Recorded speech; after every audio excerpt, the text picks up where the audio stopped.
on, everybody? It's Alex Fishbein back again from Basketball Society, here for another Fisch's Friday Rant. Now, this week we got a little quick one here for you. We're just going to talk about a couple things that I think, quite frankly, are kind of dumb and didn't need to be said. So, starting off, we have Kyle O'Quinn, who was really frustrated with one of the Knicks' recent losses. What happened to all the other losses? Were you not frustrated about those? Were you not frustrated about the fact that your season is dwindling? Were you not frustrated the fact that like now all of a sudden nobody's listening to the coach and nobody really wants to do what Hornacek says, and you got guys like Derrick Rose and Melo causing drama, and then you got Phil Jackson doing whatever he's doing? Were you upset about that? And why did it take you this long to be upset about it? Because if you're asking me, you probably should have been upset a long time ago, because like I said, this season isn't going anywhere near you guys wanted it to. You're upset after that one loss because that's the plausible thing to do? You tell me. But if I was a Knicks player, I would have been frustrated probably like a third of the way through the season instead of right about now when you only got a handful of games left. I mean, may just be me, may not, whatever. The Clippers are now saying, well, not the whole team, but JJ Redick at least came out and said that he doesn't know what direction they're going in. He says they're playing like, for lack of better word, shit. This begs the question, like, when were you guys going to sit there and say, like, hey, let's turn this around?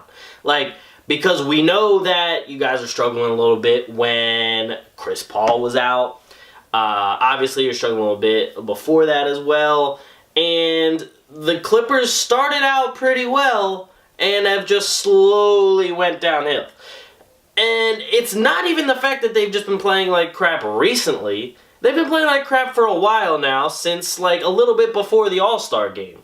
So there's a lot of things you got to take into account here. And when he says like, I don't know the direction they're going in, I mean, a lot of us don't really know the direction they're going in. We just know that like if they're not going to be successful this season, it's time to blow it all up. That's really the only direction that we know of that the Clippers are going in. Because like we've been saying every single year, they need a wing player who's going to produce. Have they gotten that wing player? No, they have not. They have gotten guys like Paul Pierce, Wesley Johnson, Matt Barnes.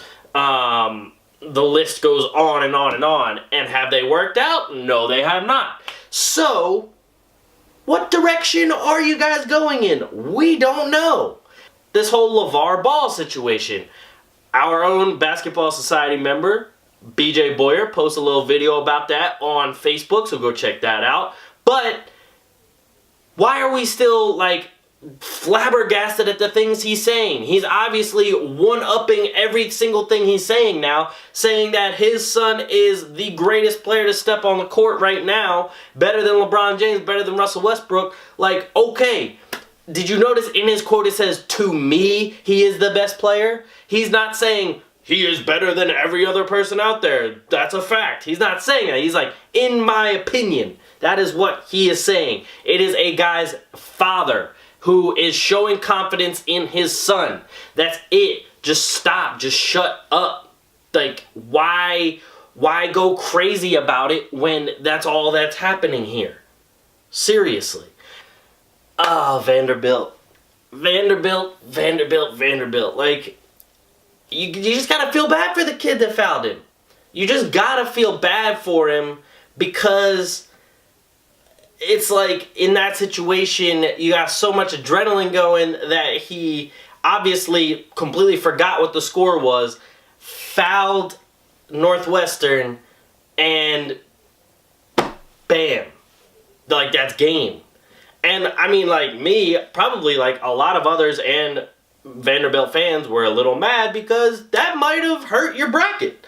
I know I picked Vanderbilt. I don't know about you guys, but it stunk. I mean, but you really got to feel bad for the kid because you know this kid is not going to live that down ever. Like, it would have been worse if it was like the finals or the Final Four. Yes, it definitely would have been worse. But even still, like, going back to school, those kids at Vanderbilt are not going to forget that.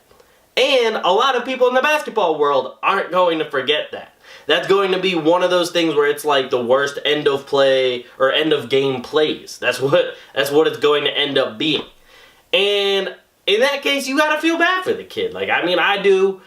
Yes, it hurt my bracket, but in the end, like, that's just all of us trying to guess who's going to win. This is actually going to affect this kid's life in the respects of people are going to look at him and be like, dude, we could have won that game, but you had to foul it.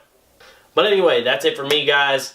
We had a short one today. Thank you for watching again. I'll be back next week with another Fisch's Friday rant. Hopefully feeling a little bit better. I was a little under the weather today. I apologize, the nasally voice and everything. But as always, check us out online, basketballsocietyonline.com.